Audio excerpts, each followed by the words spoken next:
My family moved back to Mexico at a very, very early young age for us. Very remote location, no running water, no electricity. A couple hour drive to the nearest town in the mountains, in the Sierra Madre Mountains in Mexico. Yeah, and then my parents decided to move the family back to the United States, mainly to get a better education.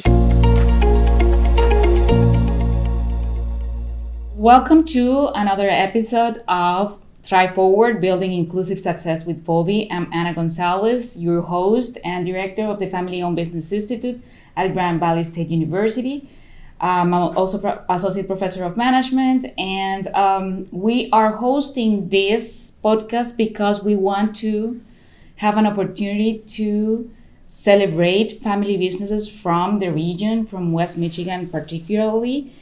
And more importantly, I believe is we want to understand the family business community, why it is thriving, because we think it's a thriving community that is experiencing a lot of growth and has been for a while. And we strongly believe in the Family-Owned Business Institute that it is the family businesses that are a key to that success. We also want to know what could we do to make it better, to make the business community better, and to improve things that maybe need to be changed or just need to get better.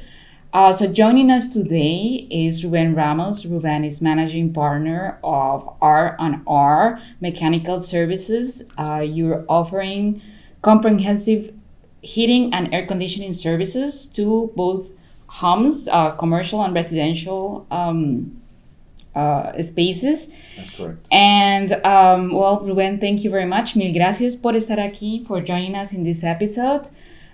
Do you mind if we start right to the question? We go right to the questions? No, let's do it. Well, my first question is more about you. So I know you have Hispanic heritage.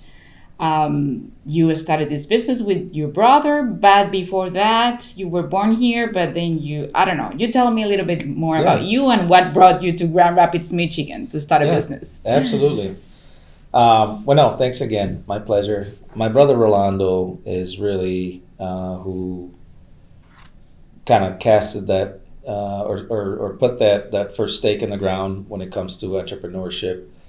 But he's been an entrepreneur at heart. I mean, I can tell you stories where another time when we have more time, but even living in Mexico, such an early age, we would go around the farm, the village. It's really a village where several families live there, and we'd collect like aluminum cans, and I was always following him. He was always kind of the leader of the two, and then we would put him in a sack, and then when somebody went to town, which was like maybe once a month, we would send off the cans, and they would sell them for us, and then they would buy fruit with the profits and bring back. And I remember us waiting anxiously to get the fruit back from town, and then we'd go up and eat the fruit. And when we moved back to the U.S., living in Chicago, that first year we would go around collecting like old bicycle frames around the neighborhood, and I remember we put one bike together with just random parts, and we sold it to make a profit. So that entrepreneurial spirit was always there. Moving years ahead, HVAC was due to the lack of having a plan. This is really Rolando's career path. I think he really found rewards early on from being able to help those people that kind of felt like there wasn't really somebody to cater to them. Yeah, they were underserved. Yeah. And so I ended up, when he opened up the business, because he's the founder of R&R, then I started coming along to help him out. Originally, just start hiring some front office staff and here and there, and just really to help him out. Mm-hmm. But a few years into it, we ended up becoming partners in the business. So the interesting thing is that you hear others, they say we're up and we want to, we just don't know how. And so it's kind of a mutual feeling. Yeah. when you don't understand someone, it's hard to trust. Yeah. I don't know if you may or may not relate, but coming from Central and South America, trust is a big issue where, Yeah. especially when you're doing business, when you're paying somebody money, because things are done a lot of times via a handshake. Yeah. And so anyway, when you don't understand somebody, you don't understand what they're saying, it's hard to trust somebody. So that's first of all. But I think trust is one. What we found is people did business with us, especially the Hispanic community, because they started trusting us, because they understood us, and because we were okay doing business with a handshake. Yeah. As opposed to, here's a stack of paperwork, sign here, sign here, sign here, and it's like, well, what am I signing or whatnot? And then payments. People will pay today. People will come in and bring a stack of cash and pay you in cash because people don't believe in having money in the bank. They don't trust. Yeah, they don't trust. They don't trust. And so we don't trust. Yeah. It's so weird. Yeah, I know. And a banker once, we were always depositing like cash, significant amounts of cash sometimes on a weekly basis, and he pulled us aside and we're like, hey, like what's up? What's going on? Where's all this cash coming from? Our customers? Right.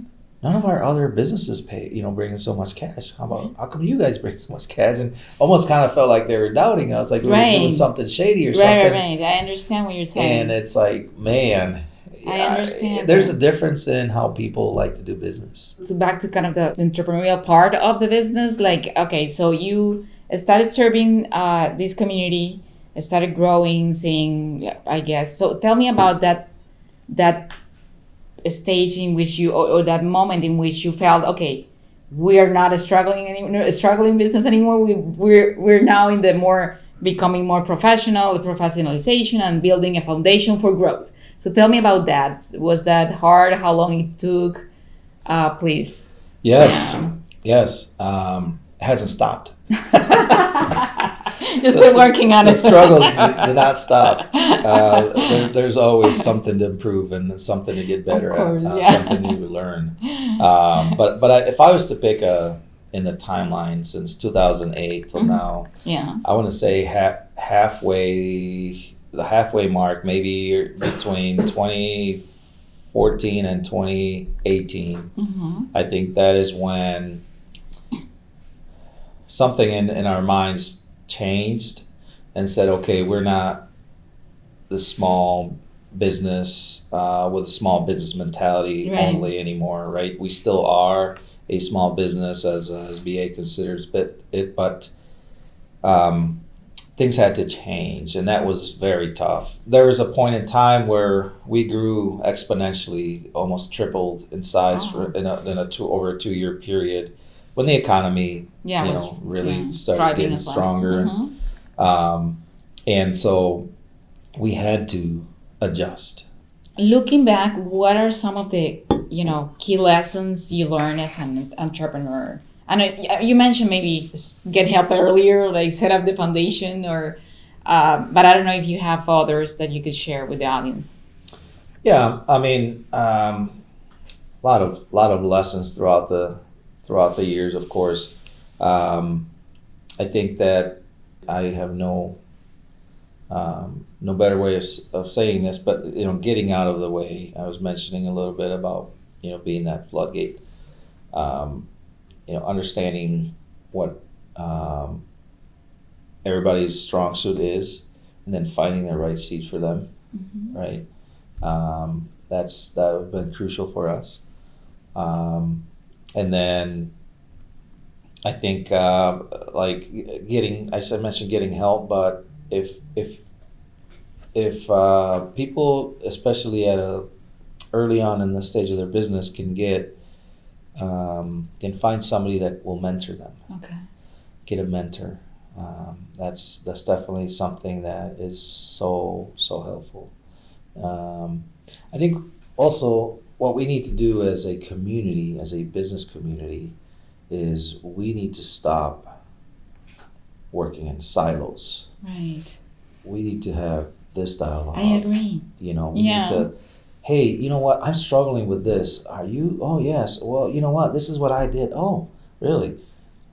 I think if we can find a place and time to just be more open about our wins and our losses and struggles even between competitors, it's like we can all grow from it. I mean, you respect one another so much that even if you disagree with his decision, with what he's going, you're gonna support that. Yeah, it was relocating. We Okay. relocated in 2019, and I saw this building that I thought, this is where we are now. So I won the flip coin. But I thought this was going to serve us well, right, for years ahead. Yeah. Had a lot more space, a lot of parking, receiving area, and a lot of big warehouse area, and he was not convinced that that was what we should do. And he wasn't budging, and I said, we just couldn't really agree after having 2 or 3 conversations about it. And then he's like, well, let's flip a coin. All right. You got I got it.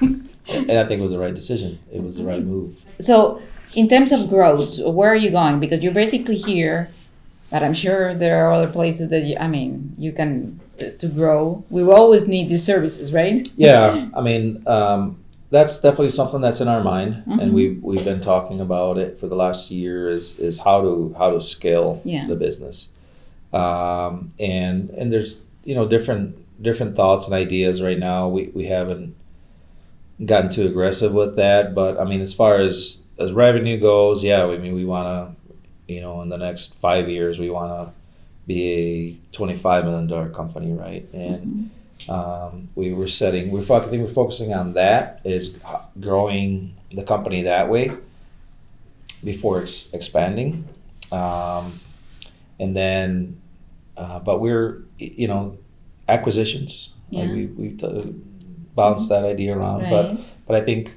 both of us are on the same page that we would like to have more presence in the